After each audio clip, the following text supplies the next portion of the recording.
So I'm Peter Tuddenham from the College of Exploration, and I'm a former president of the ISSS in 2019. And I'm here with Peter Corning, who was president of the ISSS in the year 2000. And I wanted to have a conversation, Peter, a little bit to reflect on what you did in the year 2000, which I think is almost unique. And I'm prompted to do this because recently the VHS tapes of that event surfaced when an office that was being of ISSS former executive director Len Troncali was being relocated, and so these VHS tapes emerged, and we had them digitized.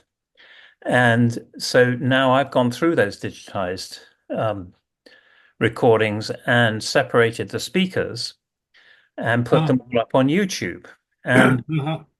so they're all there now for posterity up on YouTube. And I thought it would be helpful to just ask you a few questions about that whole organization, if you can remember 24 years ago, because it was a fairly significant undertaking to have a World Congress for 3 days and then follow that up with the 44th annual meeting of the ISSS. Yes. And so I just, that was a tremendous undertaking. What can you remember what prompted you to do this? Well, I think it was the year. It seemed like it was an appropriate time to um, do something special, uh, and it turned out very well. Do you know, by the way, about this uh, book, this commemorative book that was published on the that conference? It was called Understanding Complexity, and it was edited by Gillian Ragsdale and Jennifer Wilby, and was published by, I think it was Kluwer Academic Publishers. Yeah, Kluwer and Plenum in 2001 or 2002. It's called a commemorative volume, and it has basically the papers of all the speakers there. uh, Gosh, including some of the old timers. Um, this Wonderful. would be a very important, I think, volume to highlight so that people can get access to it and read it if they're interested. I will put a note to that in the recording. I don't have my copy handy. I think I've got it on a bookshelf somewhere, and I will definitely link to it because that's another way of presenting this material absolutely in written format. So yes, thank you for reminding me of the book and Yeah. work that went into it by all the authors um, and that collection. It's Mhm. obviously another format, and today video is very much a um, common in many people's lives, and so I think having the video recordings up and available is a helpful contribution Oh, sure. because it seems to me that yes, the year 2000, obviously there was a lot of concern about the year 2000. It was sort of obviously a new century. There was a lot of talk about Y2K, and indeed you had a session on Y2K that is one of the recordings actually that Stuart Umpleby ran. So that's Yeah. up there on the website. So yes, it was a century turn. Um, and you managed to also assemble, I think, uniquely many systems organizations and have a representative from each in co-hosting the event of the World Congress, Yeah. which I think has not been repeated in its ambition. So I really Well, commend I'm you. glad to hear that because it was a lot of work. Well, exactly. I really wanted to acknowledge the amount of work that went into that and the considerable effort that you made during the event, as I witnessed watching the videotapes, to keep everybody on track and to move it all along and to share all of these multiple perspectives of system sciences. from around the world, and also in Spanish as well. So, um, you know, great effort to be now resurfaced a little bit 24, 25 years later. So thank you. And any other sort of thoughts you've got on that? So the millennium was one reason. Um, there was it seemed to be quite a diversity of systems organizations you managed to gather to come to Toronto. Under this theme that you had of understanding complexity in the new millennium. Yeah. What struck me, and I wonder if you could just give some thoughts on this, in that watching some of these presentations, some of the situations haven't changed much. That's true. Yeah. So, I mean, I'm wondering if we should, take any particular note of any of those particular presentations, or anything that struck you as some of the main outcomes from the whole effort that you did there for those 3 days.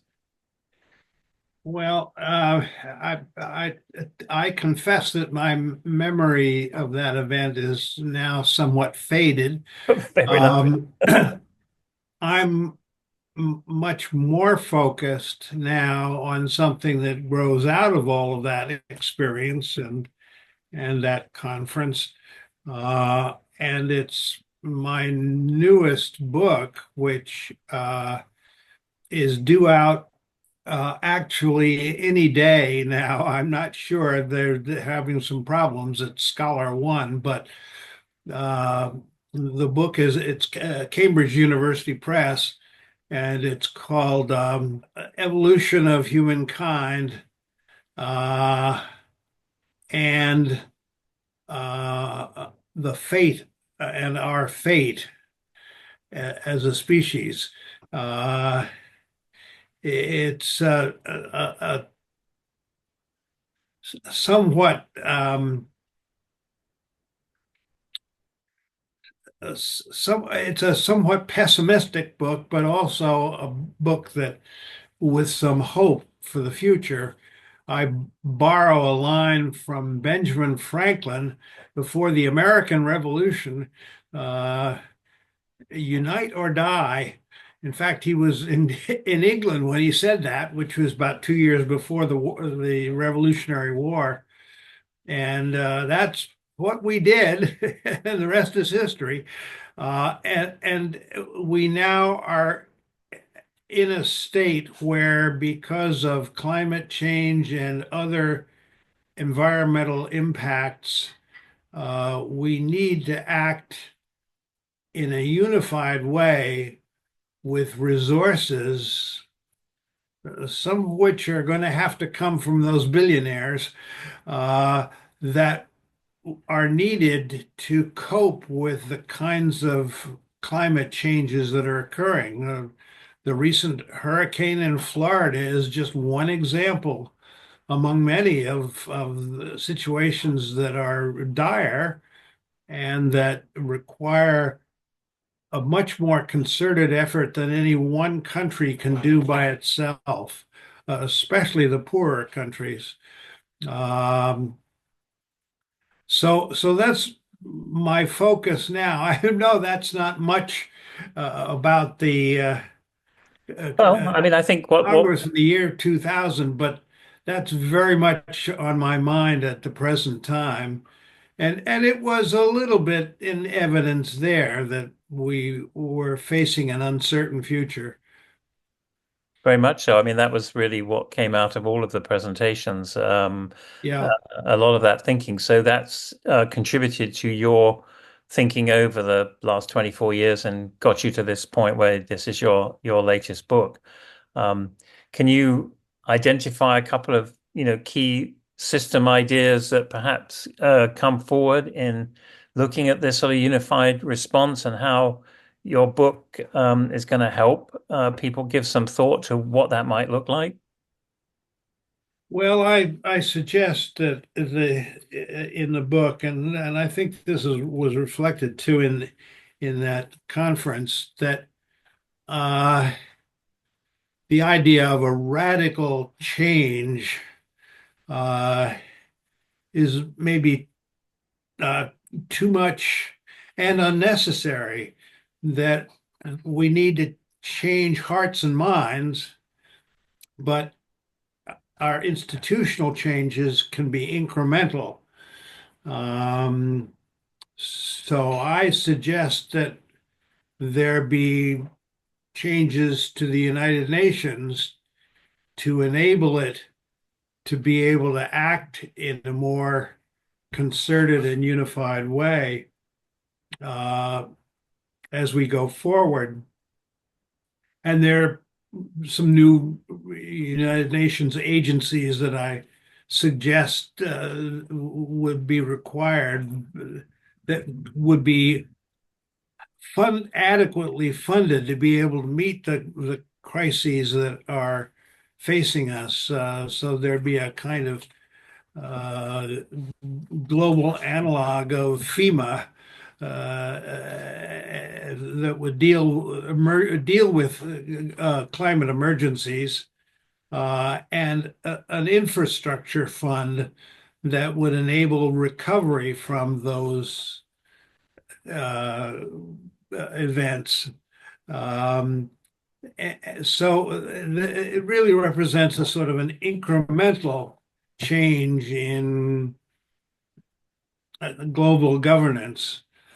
Uh, The divorce of our own humanness from what's called the environment or nature has developed a mindset that unfortunately prevents the understanding that we are nature and we are embedded as a part of it, that the environment, the term environment even suggests some separateness. And I have a little bit of a problem with the word environment in that respect, but it's quite helpful in some times to understand that you are making a distinction. But I think the effect of that separation is that we do not understand our co-evolutionary Yeah, nature. And if I can just say that, we started the College of Exploration 30 years ago with a intuitive understanding of this co-dependence on each other and on the planet and our role in not only having being affected by it, but also affecting it. And yeah, so co is in our first name in our URL.